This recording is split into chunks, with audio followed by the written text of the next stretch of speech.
বিছানা ভর্তি এত ফুল কেন বলো তো? এই ফুলগুলো হচ্ছে গাঁদা ফুল। আমাদের জমিতে চাষ করা হয়েছে, আর এখন তো বর্ষাকাল, বৃষ্টি হচ্ছে, সেই জন্য ফুলের গায়ে প্রচুর জল জমে আছে। সেই জন্যই বিছানার উপরে মেলে দেওয়া হয়েছে আর উপরে ফ্যান চালিয়ে দেওয়া হয়েছে। আর এই ফুলগুলো মেলে দেওয়ার আগে দেখো, বেডের উপরে আগে একটা কাগজের মতো পেতে নিয়েছি, তার উপরে কাপড় পেতে নিয়েছি, তার উপরেই ফুল মেলে দেওয়া হয়েছে।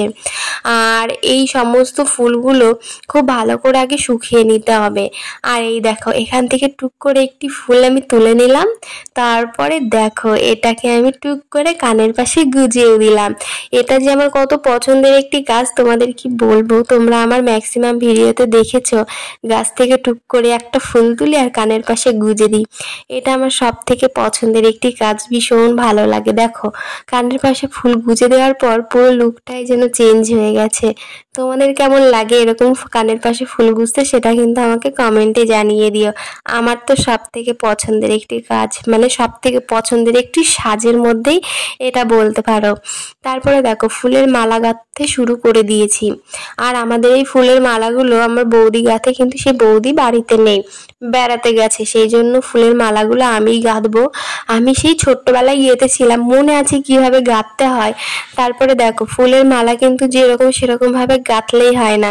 ফার্স্টে একদম ছোট্ট ছোট্ট ফুল দিয়ে গাঁথতে হয়, তারপরে একটু বড়, তারপরে একটু বড়, এইভাবে কিন্তু ফুলের মালা গাঁথতে হয়। আমিও ঠিক সেভাবে ফুলের মালা গেঁথে নিচ্ছি।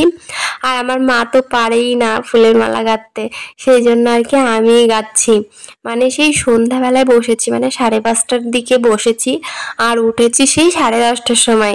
মানে আমার প্রায় 5 ঘন্টা মতো সময় লেগে গেছে মানে এই ফুলের মালা গাঁথতে। মানে আমার বৌদি থাকলে 1 ঘন্টায় একদম গেঁথে ফেলতো, সেখানে আমার লেগেছে 5 ঘন্টা। 1 ঘন্টার জায়গায় 5 ঘন্টা।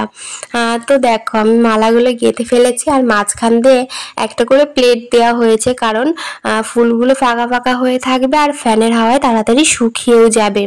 আর এখন তো ফুলের দাম অনেক বেশি, সেই জন্য ফুলগুলোকে একটু বেশি ভালো করে যত্ন করা হচ্ছে। তো আমার এই ছোট্ট ভিডিওটি তোমাদের কেমন লাগছে সেটা অবশ্যই কমেন্টে জানিও। ভালো লাগলে লাইক কমেন্ট শেয়ার করো। সবাই ভালো থেকো, সুস্থ থেকো।